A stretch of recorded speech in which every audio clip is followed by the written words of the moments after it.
tonight. It's wonderful to be here. I've gotten to speak to this group about a half a dozen times, and I always look forward to it. Now, I've been instructed not to move too far out of this little circle, and it's real hard for me not to like bounce around all over the place. So if I get too far out of line, it's I'm going to have a zapper, you know, one of the dog zapper things where I get electrocuted. So if you see me do a little bit of that, you'll know why. All right, so here we go.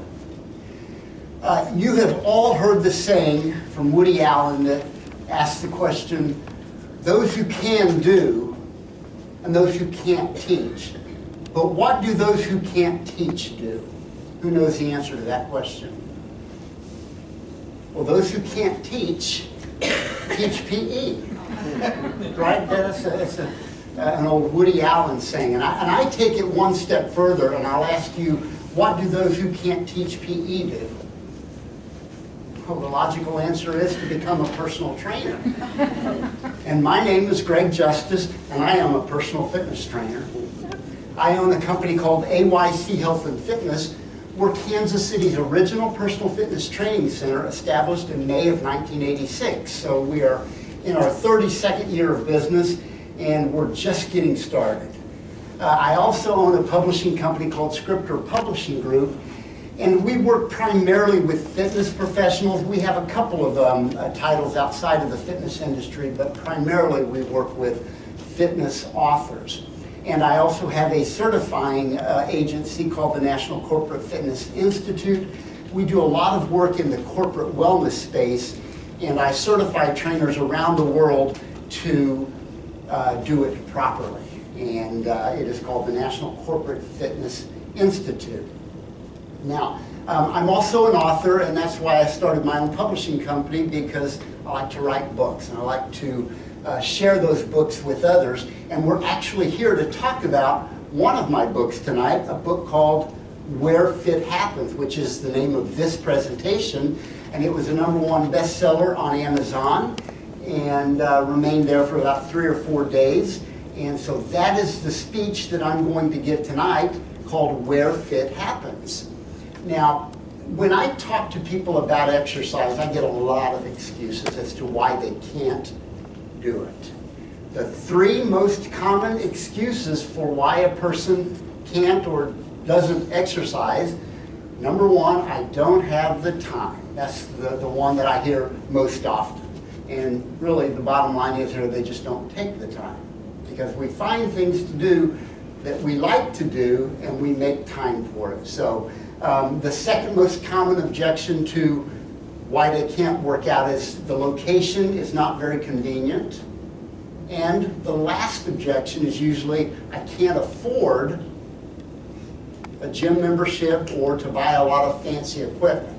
So what I'm going to give you tonight, I'm going to empower you to understand that all 3 of these are not good excuses as to why you can't work out, because I'm going to give you all the tools you'll need to either create a program by yourself and do at your home, or in the convenience of your office or wherever you want to do it. If you travel a lot, even on the road. In fact, I travel quite a bit.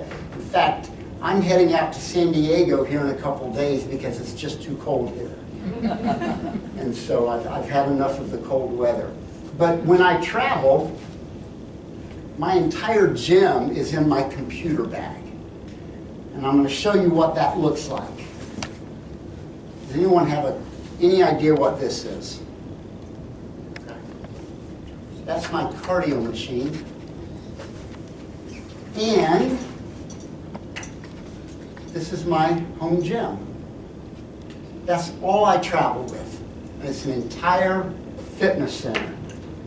I'm going to leave that dangling there for a while so it arouses your curiosity, and then I'll show you how that is my entire home gym here in just a little bit.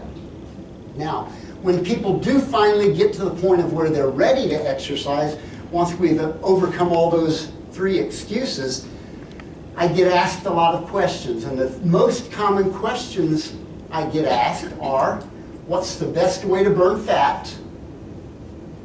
Can I build muscle while I'm losing weight? And what is the best workout program? The answer to that last question is the exercise program that is best is the one that you will do regularly, consistently. Because if a trainer, a personal trainer lays out the best workout program in the world and you do nothing more than look at it and file it away, how much good is that going to do you? Absolutely no good at all. So really the bottom line to that last question, what's the best workout plan or best workout program? It's the one that you will do consistently. And we'll talk a little bit more about that in just a little bit. I want to kind of lay the foundation though. I want to talk about metabolism. And Nancy, that thing popped up again. Well, we may have to deal with that. I don't know what's happening. But kind of went off the... but I want to kind of lay the foundation by talking just a little bit about metabolism, what it is, and how important it is to the overall process. Now, the simple definition of metabolism is simply the sum total of all the chemical reactions that occur in your body at any given time, right? It allows us to grow, it allows us to breathe, to detoxify.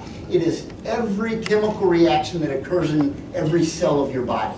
That really is the bottom line of what metabolism is. Now we're going to talk about 4 major components of metabolism, those 4 being your resting metabolic rate, your physical activity level, and they all have neat little acronyms that go with them, the thermic effect of feeding, and then the last one is really neat. It's called the non-exercise. I didn't get any laughs out of that one. Thank you. The non-exercise activity thermogenesis. Now, we're going to talk about what each one of these is and how important it is to the overall or the big picture. We're going to start with your resting metabolic rate. Now, the resting metabolic rate, we're going to do some math here in just a minute, so get ready. Start to kind of loosen up those brains and get ready for the math. 70% of all the calories you burn every day burns from the resting metabolic rate. Now, what's really interesting about this is 2/3 of those calories are burned as a direct result of how much lean tissue or muscle you have on your body. A lot of times, especially our female clients, they're really afraid of that word muscle. And we have to get over that hurdle because muscle is the most metabolically active tissue in your body. It does the work for you from the standpoint of burning fat. So the more muscle you have on your body, the more fat you burn just in everyday life. So we've got to get over the fear of having muscle on your body. And I'm not talking about bulking up like Arnold Schwarzenegger or anything like that. I'm just talking about good lean tissue, good lean muscle, because it's so metabolically active that you're burning calories. And again, 2/3 of that resting metabolic rate is determined directly by how much muscle you have on your body. Okay, so remember that number, that 70% number, okay?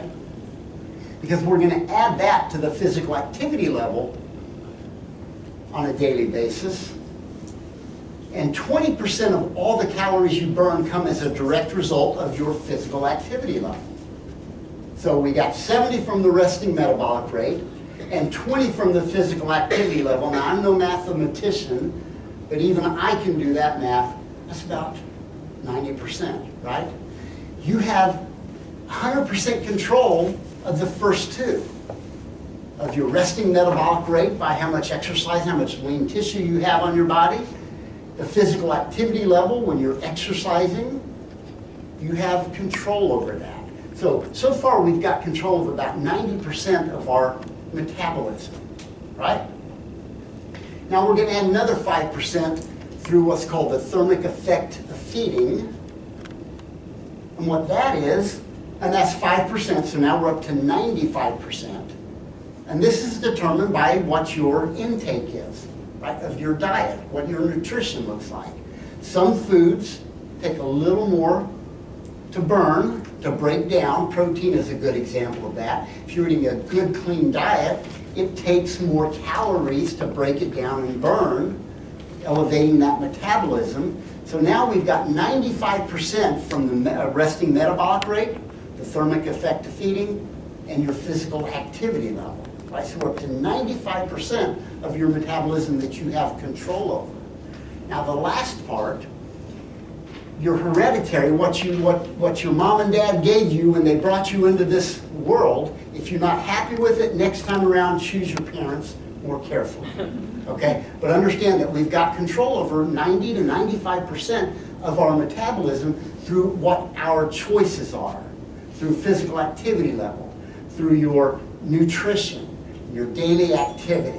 Okay, so you've got a lot more control than you might realize. So that just kind of lays the foundation as we talk about this next step, which is metabolic training. Now, back in the days when I started in the industry in the late 70s and early 80s, we didn't have these fancy names like metabolic training. We called them circuits and intervals. And they started doing a lot of research and came up with all these fancy terms and titles for it. And now they call it metabolic training, all right? And we're going to break it down here in just a little bit. But the beauty of metabolic training is what it does while you're exercising, but more importantly, what it does after you exercise. This wonderful thing called EPOC, right? Now, the scientific term for that is excess post-exercise oxygen consumption. But the easy word to remember is afterburn, right? And really what we're talking about is what happens to the body after you have finished your exercise routine. And the beauty of metabolic training is that you burn a lot of calories in a recovery state for many, many hours after you have done it, if you've done it correctly. Now I'm going to break it down into two different types of metabolic training. One is called metabolic resistance training, and the other one is high-intensity interval training. Right? There are many other types of metabolic training, but I'm just going to break it down into these two right now. Metabolic resistance training is just what it says. It's using resistance, weights, rubber bands, anything with resistance. Even your own body weight can be resistance. High-intensity interval training, that term scares a lot of people. But just understand that intensity is relative to each individual. And again, we'll talk about that in greater detail here in just a little bit. All right, so we'll start with metabolic resistance training. And usually that involves circuits of compound movements, which simply means multiple joints moving at the same time, involving a lot of muscles at the same time. And it's done in what's called a low work-to-rest ratio. Now, what does that mean? It means that the time you're exercising or working out, doing a particular set, let's say 30 seconds of exercise. If I do push-ups for 30 seconds, and then I rest for 15 seconds before I do another exercise, I have done a work-to-rest ratio of 2 to 1, because I have exercised twice as long as I have rested.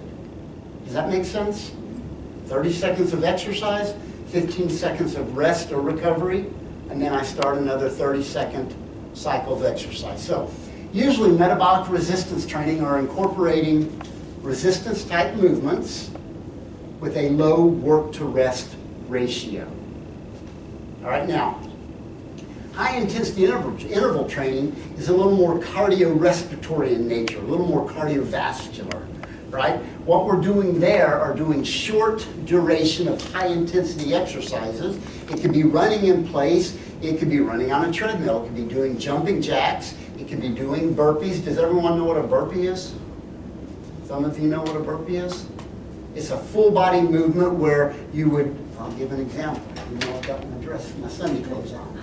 So a burpee, an example of that would be where you would do a squat down to the ground, go straight out into a push-up, jump back up, and then jump off the ground. So you see a lot of muscles are working and the blood is flowing all over the place.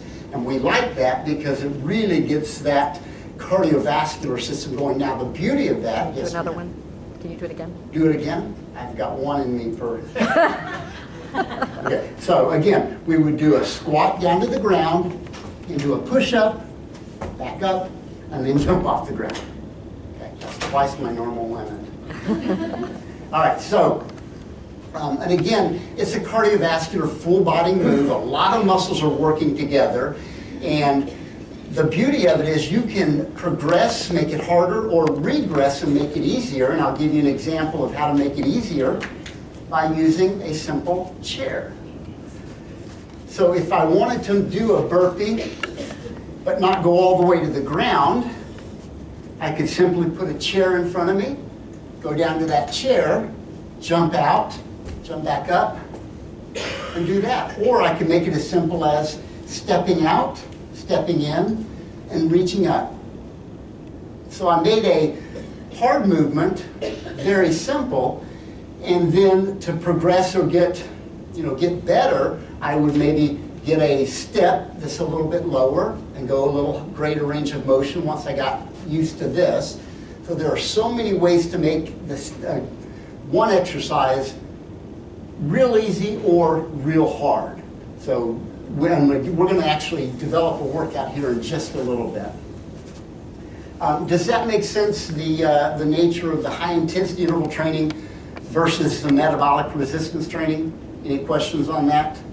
And again, we'll open it up for questions at the end too, but I want to make sure we get through all of this and then we'll break it up into some questions. Now, I wanted to give you some examples of the research behind some of these metabolic training protocols. And I'm going to start with the one that in our industry is kind of the most popular buzzword. I don't know if any of you have heard of the term Tabatas. Just raise your hand if you've heard of Tabatas. Does anyone have any clue what that means or where it came from? Back in the 90s, a gentleman in Tokyo, Japan named Izumi Tabata, he's an exercise physiologist in Tokyo, worked with the Olympic speed skaters from Japan and developed this protocol. And what it consisted of was 20 seconds of exercise. He used a stationary bicycle and 10 seconds of recovery. So remember how we talked about earlier a 2-to-1 work-to-rest ratio? That's a classic example of a 2-to-1 work-to-rest ratio. 20 seconds of exercise, 10 seconds of rest. He did this for 8 cycles. Okay, some of my math people here, how long is that? 4 minutes. A 4-minute exercise program. Now the way he laid this out was he did this 5 days a week, so once a day, for 8 total cycles. How much exercise is that in the whole week? 20 minutes for the whole week, right? 5 days, 4 minutes each day. Now he did it with a control group that used stationary bicycles, mimicking what they did there. But the control group did 70% of their maximum heart rate, and they worked out for an hour a day. So he compared a 5-hour-a-week workout program at 70% of capacity to 20 minutes of workout over the same 6-week period of time. And what was real interesting are the results that showed that that group that did 20 minutes a week actually increased the volume of oxygen greater than the control group that worked out for 5 hours a week.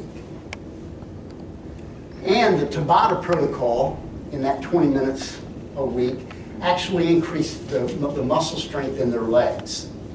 Intensity matters. Now, that is a very popular protocol in the world that I live in the fitness world. People are doing a lot of different types of Tabatas. The true Tabata was the 20 seconds on a stationary bicycle with that high 90 to 95% intensity. A lot of people are doing a lot of different type of testing with it these days. One a few years ago from Queen's University in Canada wanted to mimic the time, the 2-to-1 work-to-rest ratio, and instead of using a stationary bike, they used body weight exercises. Remember that burpee that I just showed you? They did burpees, jumping jacks, and mountain climbers. Does everyone know what a mountain climber is? A mountain climber is where you're on the ground with your hands, your shoulders are directly over your hands, and you're just bringing your knees into your chest. Okay? And again, how would I regress that to make it a little easier? Same thing we did earlier with the burpees. You could just get a chair and you could walk it in, or you could jog a little bit. But I made a hard exercise easier by just elevating, changing that angle. Okay, so in this study, they actually had two control groups. Control group A did a treadmill rather than the bicycle that Izumi Tabata used, but they only went for 30 minutes. Okay, and they did these 4 days a week on each of these. And they went a little higher than the control group in Tokyo. They went at 85% of the maximum heart rate.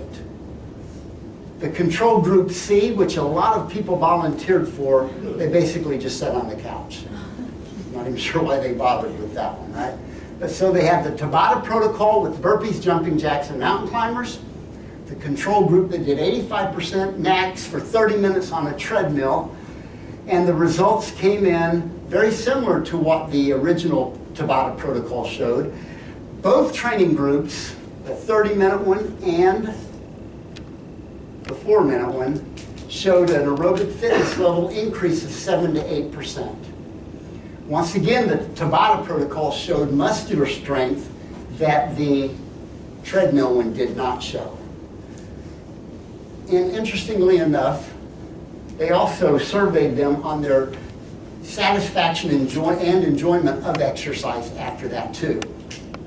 And the 4-minute group showed a greater satisfaction of exercise. They seemed to enjoy it more, probably because they got it done a lot quicker. Right? So again, 20 minutes, yes ma'am? I just wanted on the first thing you were talking about where you did the 20 minutes and the 10 minute or 10 second 10 seconds. How vigorous do you have to be on the bicycle? Are you as fast as you can for that? Yeah, in a true Tabata protocol, you're at 90 to 95% of your max. You are huffing and puffing, and if you do it correctly, usually at the end of it, you're lying down. Now, I'm not suggesting, especially at your old stage, that you should do 95%. What I want to get through to you is that a little bit of exercise, even if it's 4 minutes or 5 minutes, matters. Activity matters. Everything you do matters. Would I suggest that you build your entire workout program around 4 minutes every day? No. And if you did it correctly, your adrenal system couldn't handle that kind of intensity, all the time. You just couldn't, right? But you can build these types of workouts into your routine if you don't have time. I don't have time to work out. Like I said, that's the number one excuse I hear.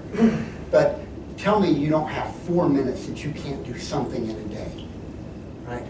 I just have that. I find that hard to believe.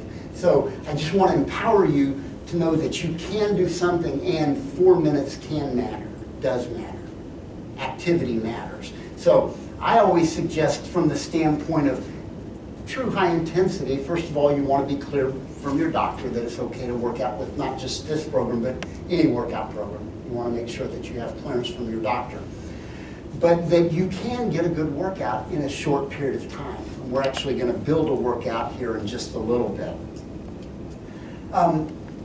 Now, interval training can be defined in 4 different ways. Okay, and we're going to talk a little bit about that to again show you that there's a variety in what you can create.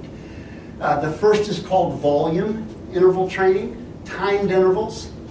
Time volume, as it would suggest, brings those top 2 together. And then one of my favorite called density, and we'll break each of those down to give you a little bit more detailed description. First of all, volume training. It's kind of old school. It's like if you remember back in the days of high school or junior high school, maybe if you go to the weight room or see someone exercising, they might go lie down on a bench press and do 12 repetitions of whatever the weight is. sit up on the bench, wait a couple minutes, lie down again, and do another 12 repetitions, sit up and wait another couple minutes. That's volume training, right? That's volume intervals. Not real efficient now. Are you getting stronger? Yes. Are you building muscle? Yes. Is it good for your metabolism? Certainly. But there are more efficient ways to do it. And this is also one of my favorites. We do a lot of this at our gym. And we have great success with it. It's called timed intervals. Right? And it can be 15 seconds, it can be 30 seconds, it can be 45 seconds, 60 seconds of exercise. And we like to alternate between upper body and lower body, lower body, which creates a little bit of disruption in your body. And we call it metabolic disruption. And again, that affects, remember that afterburn or EPOC that we talked about earlier? That's where that comes in. When you create that metabolic disruption throughout the body, your body takes a long time to recover. Consequently, you're burning a lot of fat in that recovery state, and that's the afterburn. And that's what we get when we do timed intervals. And it is, as it says right there, it's so efficient and so effective, and it can be in as little as a 3 or 4 minute routine. We could build, and we're going to, we could build a 3 or 4 minute routine for you to do every day. And if you did that, you would see improvement in your life. Now again, I don't suggest you build your entire program around it, but if you're rushed or you're, are stressed for time, a day or 2 or 3 a week, then this will empower you to know that everything you do matters. Now, the next one is called a timed volume interval. And where that would come in is that we would pick, we're going to combine the first two, the volume and the timed intervals. Let's say we've got 2 minutes, all right? So every 2 minutes, we're going to do 10 push-ups, 10 squats, and a push-up you could do right off of a table. You could do it off of a chair. You could do it off of the floor. Again, it can be as easy by just changing the angle. We can do a body weight squat, which is simply nothing more than sitting down in the chair and standing up, right? You could do some band exercises, something as simple as a curl or an upright row. And then you could do something as simple as a side lunge. We just go right and left. So I just did 4 exercises. So let's say those 4 exercises, I did 10 repetitions of each. So that's 40 repetitions, right? An upper body, a lower body, an upper body, and a lower body. And I give myself 2 minutes to do 40 repetitions. So if I finished those 40 repetitions in 90 seconds, how much time would I have before I had to repeat that? 30 seconds, right? So the goal would be to get them finished faster so that I could get more rest. Does that make sense? So maybe the first time it took me the full 2 minutes to do those, and I had to start it right over.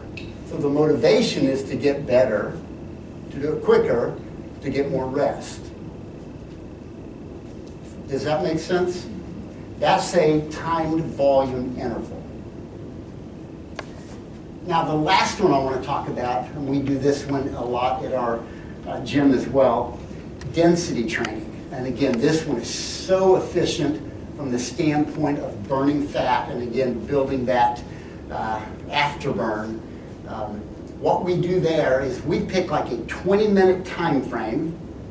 We do 5 exercises, 10 repetitions per exercise, and the goal is to do as many of those as you can in 20 minutes.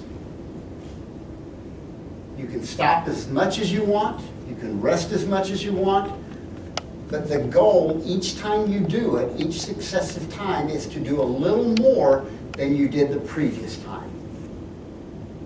So if the first 20 minutes on a Monday we did That cycle that I explained, the 5 different exercises, and we went around 5 times, you did a total of 25 sets, right? In that 20 minutes. So the next time I did it, the goal would be to do what?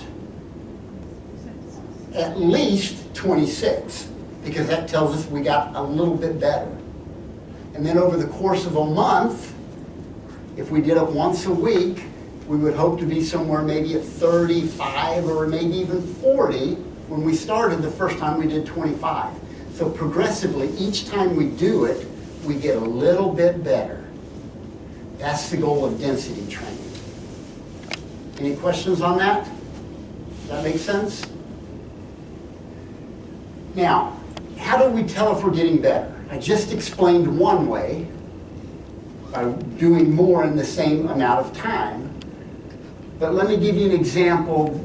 Every way that you can imagine possibly will fall into these 5 areas. Number 1, I can tell I've gotten better by getting stronger. If I started by doing 50 pounds on the bench press, and by a month later I'm able to do 60 pounds, what's happened? I've gotten stronger, right? I've gotten better. I have progressed. That's called a load or a resistance progression.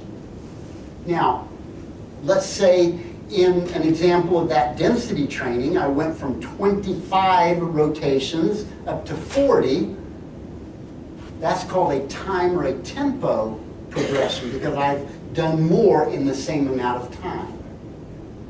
Another way to get better is range of motion. Let's say when I begin, my knees won't allow me to do a squat past right here. But as I do it more and more, I'm starting to be able to go down a little bit lower. And once I get comfortable sitting in the chair, maybe I step away from the chair and I can even go a little bit lower.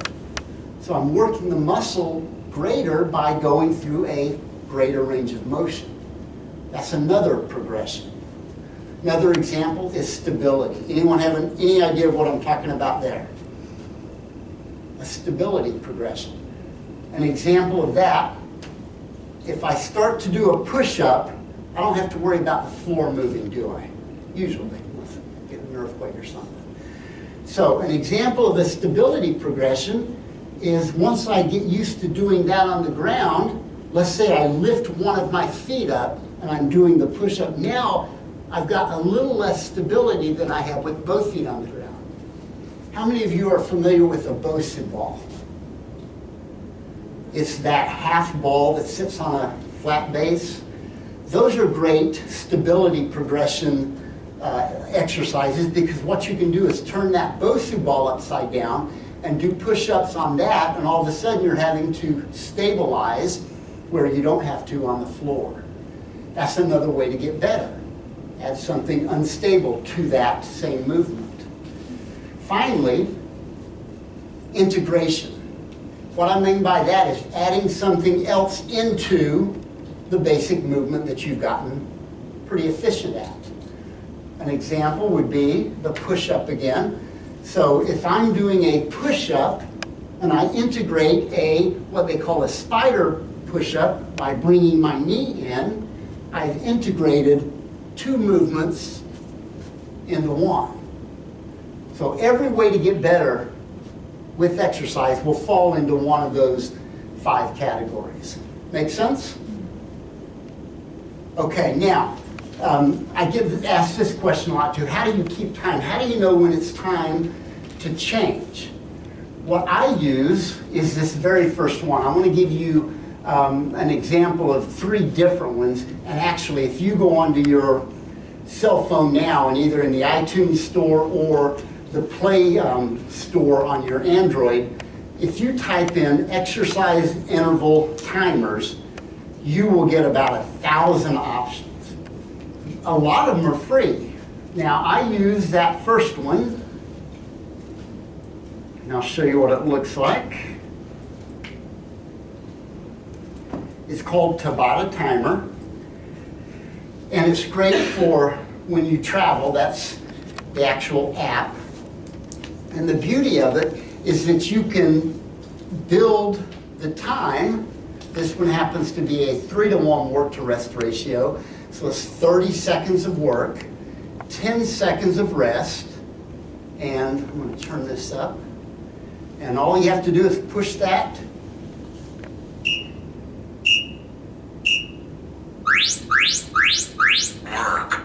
So now for 30 seconds, and I can also play my Pandora music in the background on it. So I've got my music playing, doing my exercises. I don't have to look at a clock or think about anything because you need Bill to tell you you're halfway there. I was looking down to see if I didn't have that one programmed to do it.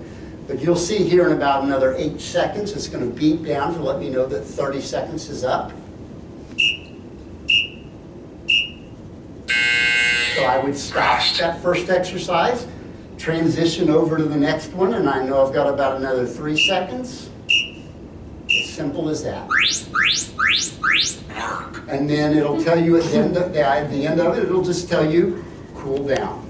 So it's a real simple way to build your own workout and not have to be a slave to looking at your watch or a clock on the wall.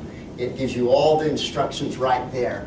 Like I said, many of them are free. I think on this one, it's called the Pro version, and I may have paid $3.99 for it because I didn't want any ads on it. But if you don't mind a couple of ads on it, then you can get a bunch of them free. But that's the one I use. Now, this is a very powerful mathematical equation right here.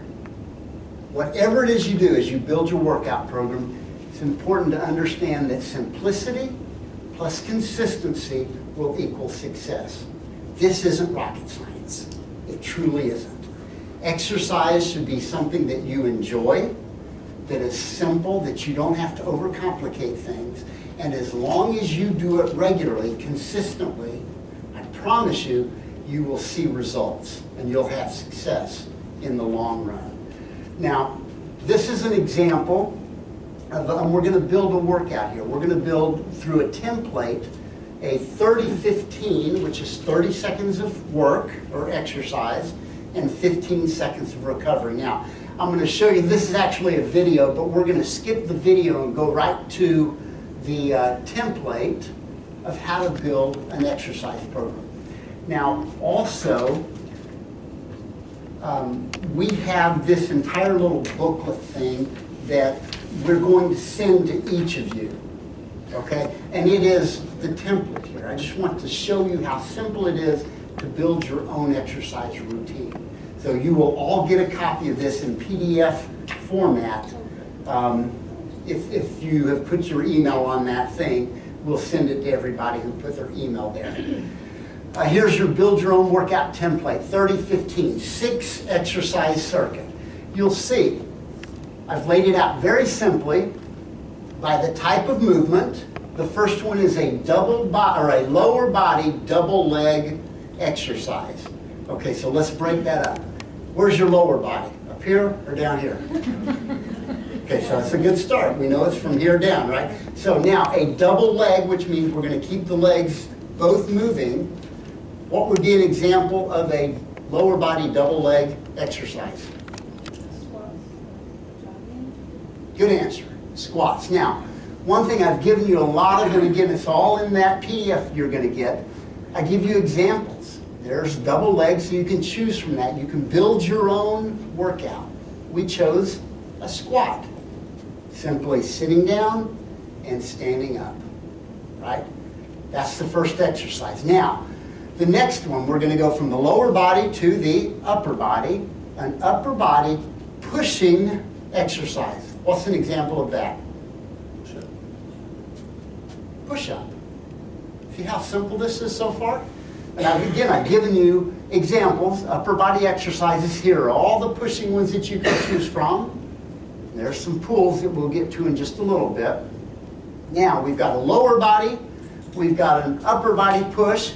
Now we're going to do a cardio exercise. Give me an example of a body weight cardio exercise that you can do. Jumping jacks. Look how well that works. A jumping jack, right? And here's some body weight cardio exercises that you can do. We even show you 3 of the planes of the body. Transverse, frontal, and sagittal plane. So we've got 3. Now we're going to go back to a lower body alternating leg exercise. A side lunge. Step to the side and step to the other side. Right, so now I've changed the plane of movement from, we live in the sagittal plane of forward and back movement. So it's always good to break out of that front and back sagittal plane into the frontal plane, or a transverse, horizontal, rotational type movement. We like to get a lot of different planes of movement involved in the programming as well. Next, an upper body pulling exercise, a row. So let's pretend that Nancy is a door. So I would open the door, and this would go inside the door so that when I close the door, it doesn't allow that to go anywhere. Okay? So if I travel a lot, and so that's, I just put it in the hotel door. And then a mid-row is simply pulling right like that. So now I'm doing just the opposite of that push-up, right? So I'm balancing and bringing balance to my workout routine. Okay? Thank you, Dora. And then finally, I need a core exercise. Give me a good core exercise. A plank. And I've given you a few examples of some other ones, some abdominals or core exercises. So we just built a 6-exercise circuit, templated, and now the next step is to look at the different levels. So when I start, I'm doing everything in a very basic movement pattern, right? I'm doing it either slow, making sure the form is correct, and then each week, I want to step it up just a little bit. If I start by doing 10 squats in that 30 seconds, what do I want to do the next week? Think about those progressions. I either want to go a little bit heavier, maybe grabbing some dumbbells, or I may want to go a little bit faster, or maybe I want to stand up on top of one of those Bosu balls to add that stability. I want to get better somehow, right? I want to make it a little more challenging as I get more competent at the movement. So here's kind of an example, and let's look at that from week 1 to week 3. So the squats, we do a basic body weight squat. Maybe the second week I'm going to add a little bit of a jump to it. So it didn't have to be big, but just a little explosion off the ground. And then week 3, I might want to add a 90-degree hop. Now, again, I'm going outside of that sagittal or frontal plane of movement into a rotational horizontal plane where I go from here and I jump and go down and back. So now I've added a little bit of a hop with a rotation to it. We could, like I said, we could have gone 12 repetitions, 15 repetitions, 17 repetitions. Just get better each week. Push-up, same thing. Start with a body weight push-up. And these bands, you can get them anywhere online, they come in different resistance levels. So you've got the orange, which is the lightest, the red, which is the second, the black is the third, then they have 2 more above this. So let's say week 1, I'm just doing my body weight. Week 2, I might add a red band. So when I'm doing the push-ups, I'm going to put resistance where that band is pulling me to the ground. So I've got more resistance as I push up. And then the third week, maybe I add the next band up. So I've gotten stronger because I've added more resistance to it. Cardio. We would want to go faster on this one each week or add a 90-degree turn. So if I'm doing a jumping jack, maybe I add a turn, turn, turn, turn. Just something different to get a little bit progressively better each week that we do it. Side lunge, I could add some dumbbells and continue to add resistance. Does all that make sense? I mean, I wanted to make it as simple as we could because going back to that equation, Keep it simple, do it consistently, results will occur. Really is a very simple equation. So that's, yes. What's a plank? Oh, I'm sorry. You know, it's funny because I'm in the industry so much, it's just like normal conversation. I just assume that you all know all of the lingo, so I apologize. I'm going to backtrack a little bit and show you.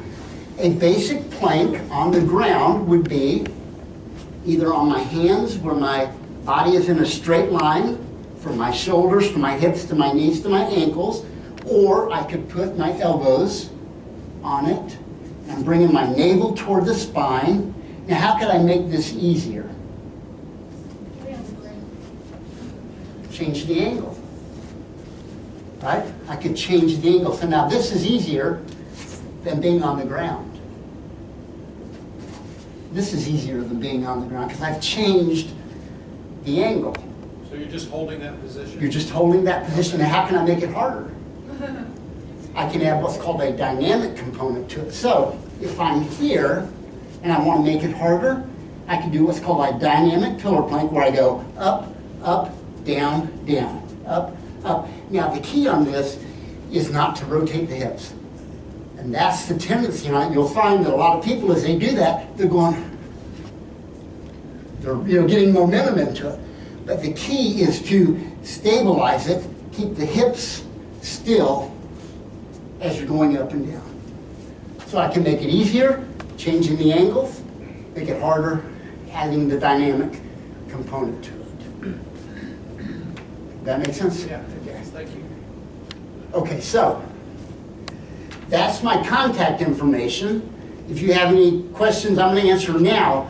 But if you have more, that is my. Do you want to add something about the classes? Oh, okay.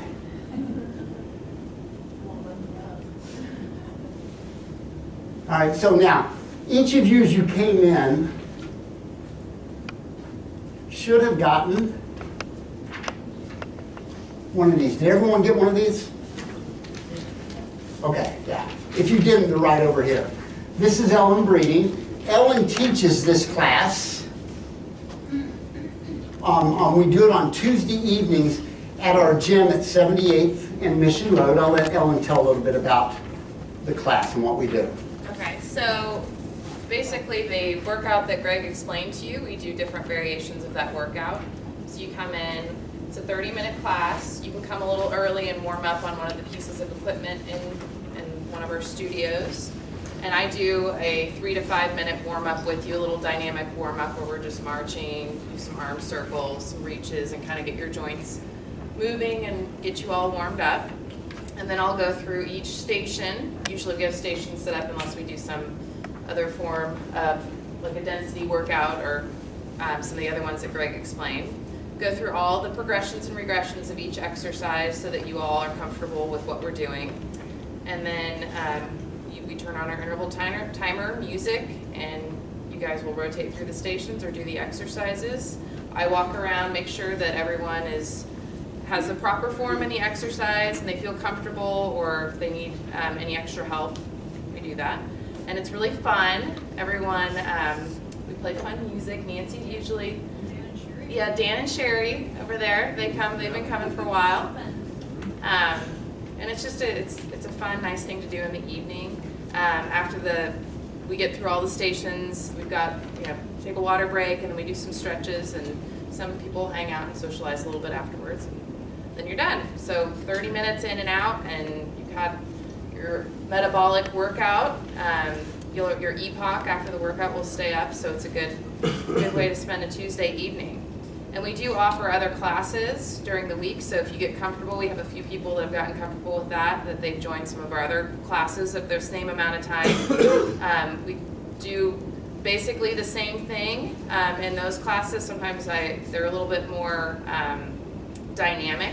I add a little twist once people get comfortable with the movements, but still same thing.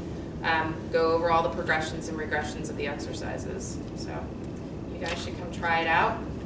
It's $10 a class, is that right?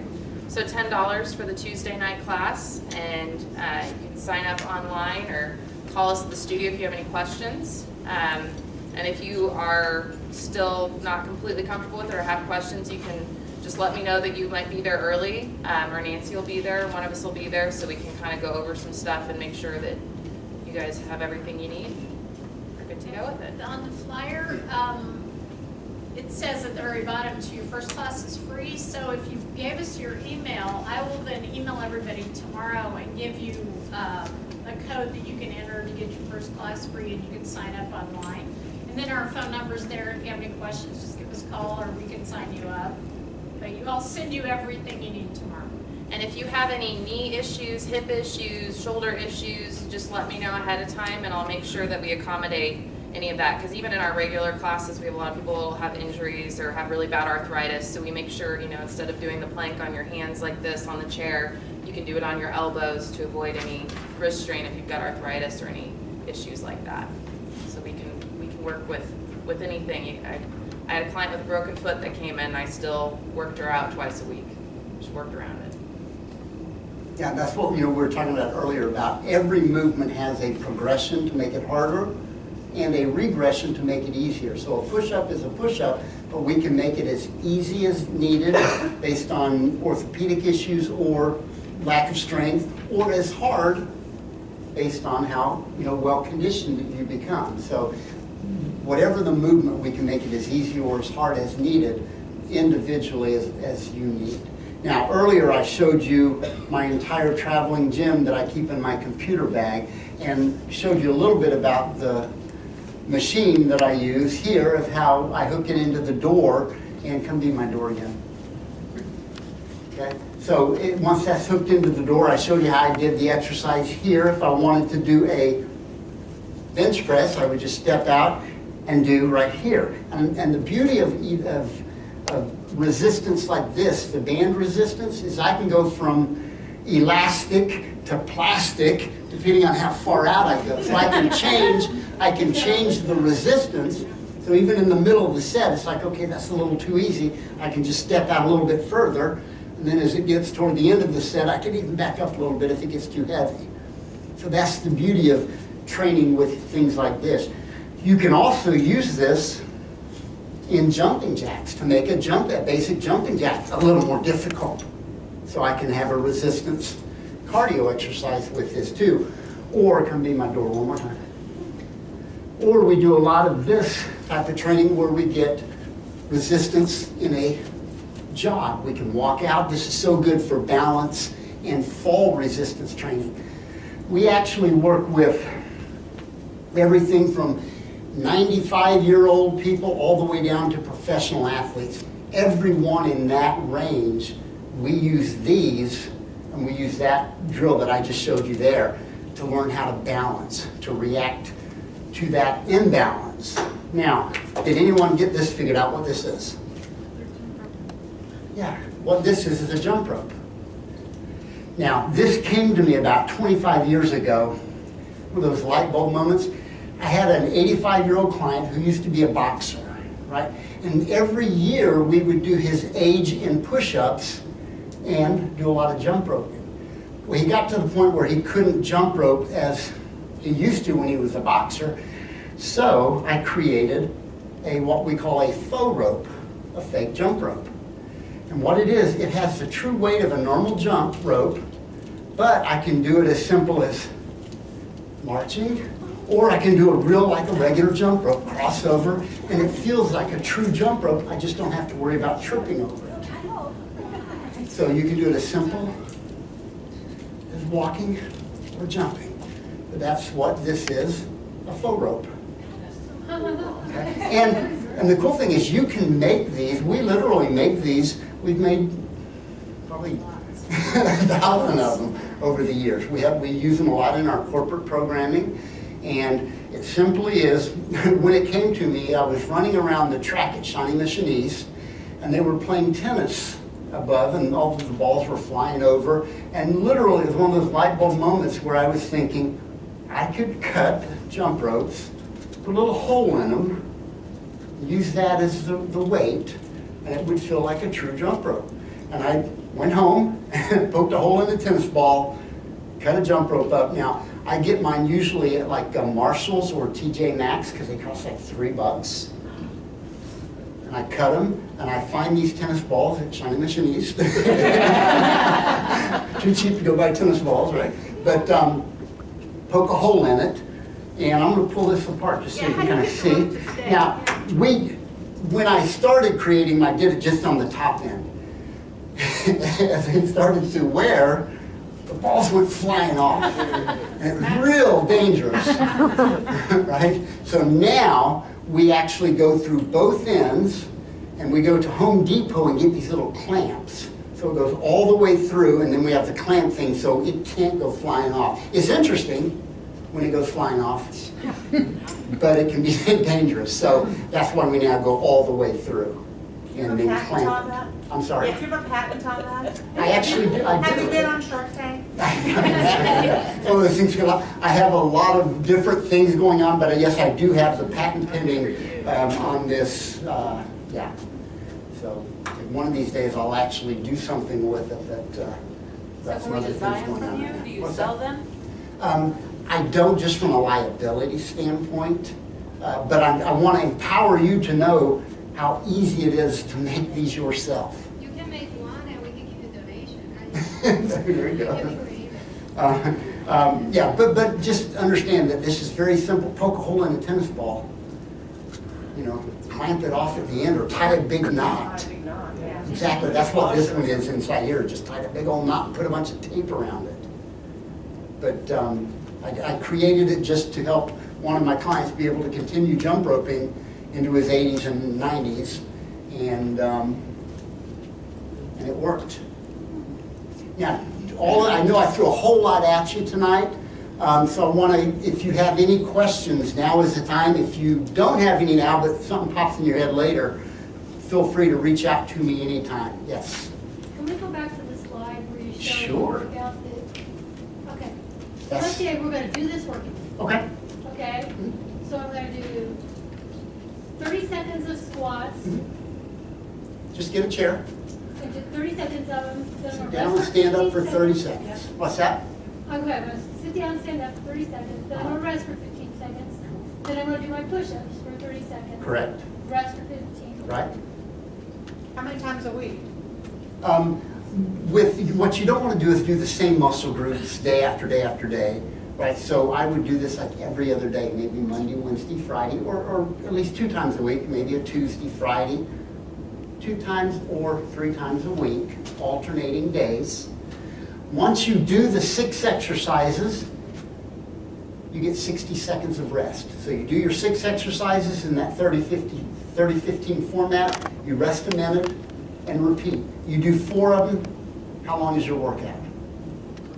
Add a 5-minute warm-up, 5-minute cool-down, in 30 minutes, you've done an entire full-body workout routine that has created that wonderful afterburn effect of burning lots of calories for many hours afterwards.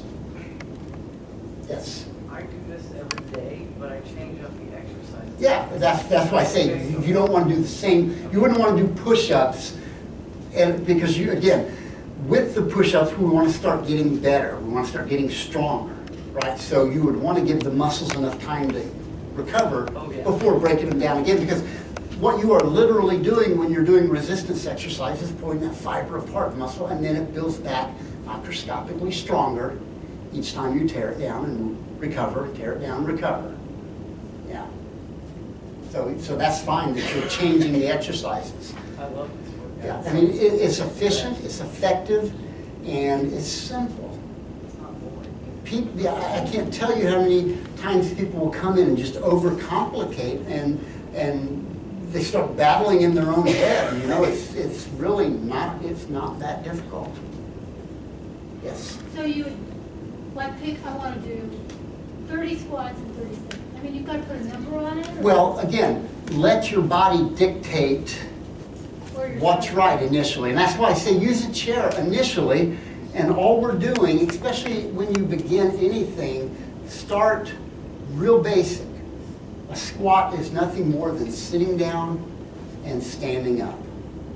So maybe start and just let 30 seconds dictate what the right number is. Maybe it's 8. But then the next time you do it, like, okay, I felt pretty good at 8. I didn't get so sore where I walked like this for 3 days, right? So I'm going to try to do 9 or 10 in that same time frame. It's just about getting a little bit better each time. It's not going from 8 to 30 overnight. Allow natural progression to occur, and don't overdo it.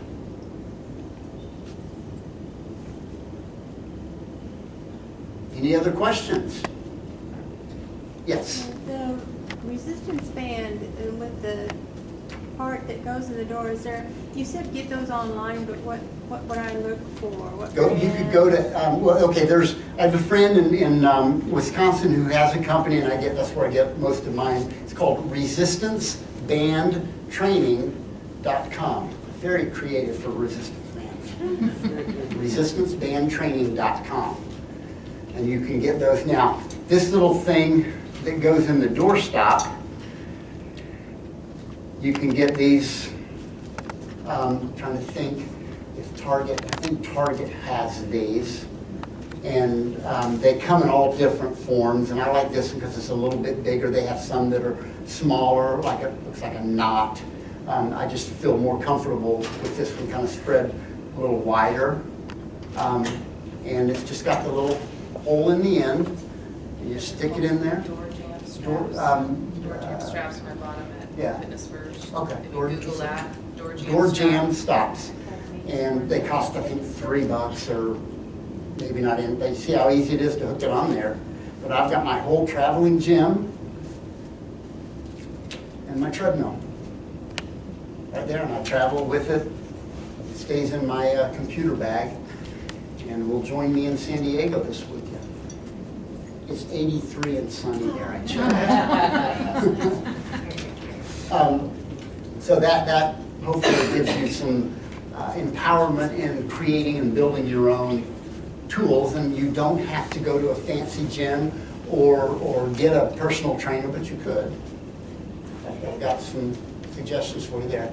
But again, you can do this on your own. You don't need a trainer, but certainly they can help you maybe get to where you want to go a little bit faster, but understand you don't have to have that. You have everything you need to do it yourself. Yes. We'll start here now. Come over here. Oh, okay. You say we're supposed to use proper form. Yes. Okay, how do we find out what proper form is? Well, one thing is like when you sit, and I love using the chair analogy when doing a squat, because the biggest mistake I see when people are doing squats is the first thing they do is lead with their knees forward. Throws you off balance, first of all. Puts a lot of pressure on the front of the thighs. But if you think about when you sit down in a chair, what do? You reach for the chair with your bottom, which instinctively makes you do what's called a hip hinge, which makes a squat then more what's called hip dominant. So we're taking the resistance as I'm reaching my bottom toward that chair to do a hip hinge to sit down, and you see how the knees don't come over the toes? So that's why I love using that analogy when I teach a squat, is think about how you'd sit in a chair. You reach the bottom to sit down. Is there like a website we can go to find out what the proper way? Oh goodness, there are about a million of them, yeah. How do you know if you have proper form if no one's ever shown you? Yeah, well, again, that's where like a fitness professional. Trainer, right? Yeah, well, exactly. But you can also online go to a lot of education resources for, again, keep it basic. The basic push-up, the basic squat, the basic lunge, side lunge things. Don't get overcomplicated with specialty movements in the beginning, especially. Learn how to sit down and stand up correctly. Learn the basic movements. The large, you want to get more bang for your buck, so the large muscle groups. Squats are wonderful because they use the largest muscle mass in your body, the gluteus, right, the gluteals, and the quadriceps and the hamstrings all work when I sit down and stand up. Yeah. So get bang for your buck. Use those large muscle groups and create a more metabolic effect. To burn fat long term. Yes? So the classes, do you have to sign up for like a series of classes, or is it? No, what we wanted to do is to make it client friendly, and you can come when you want. Now, we do like you to sign up just so we know how many are going to be there, but there's no contract, there's no in advance stuff. You can pay as you go, and again, we want to make it as client friendly and user friendly as possible. And then, of course, Ellen gives wonderful instruction and helps you every step of the way. So it is just as needed and as wanted whenever you want to come. Yeah. All right, if there are no other questions, that is my story and I'm sticking to it. Well done. Thank you.